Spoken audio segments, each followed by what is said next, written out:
चारों ओर हल्ला करे छोड़ा तो गला रहे छोट एगो गलती जे किया।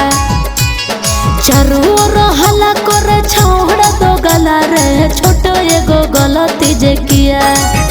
यगे गाँव घरे करो छिया छिया गे फलानी धिया गिदर कैसे हलो बिना बिहार। यगे गाँव घरे करो छिया छिया गे फलानी धिया गिदर कैसे हलो बिना बिहार।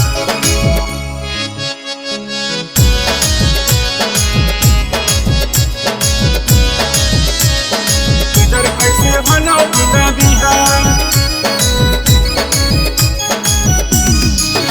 यगे गाँव घरे करो छिया छिया गे फलानी धिया गिदर कैसे हलो बिना बिहार।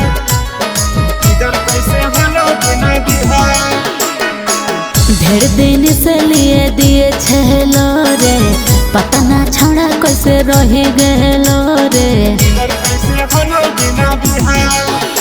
गे पहिले कहे नहीं दवाई ले गे अब गिदर संगे घरे खेले गे।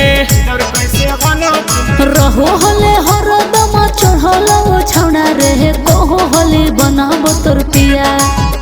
अरे रहो हले हरदम चढ़ल छौड़ा रे कहो हले बनाबो तोर पिया।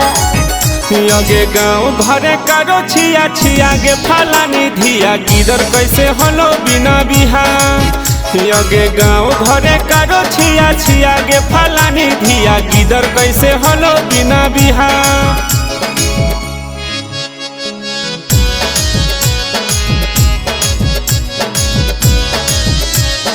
गिदर कैसे हलो बिना बिहार।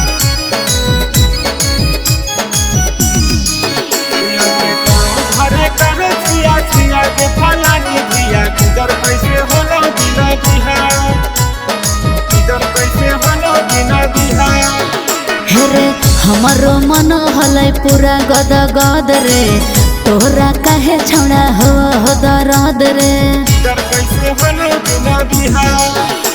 गे पूरा गाँव बात चलो तोरे बारे कैसे हलो छौड़ी गे कुवारे।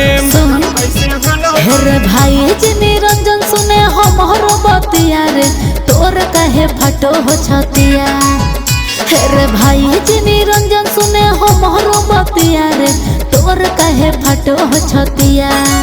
यगे गाँव घरे करो छिया छिया गे फलानी धिया गिदर कैसे हलो बिना बिहार। यगे गाँव घरे करो छिया छिया गे फलानी धिया गिदर कैसे हलो बिना बिहार।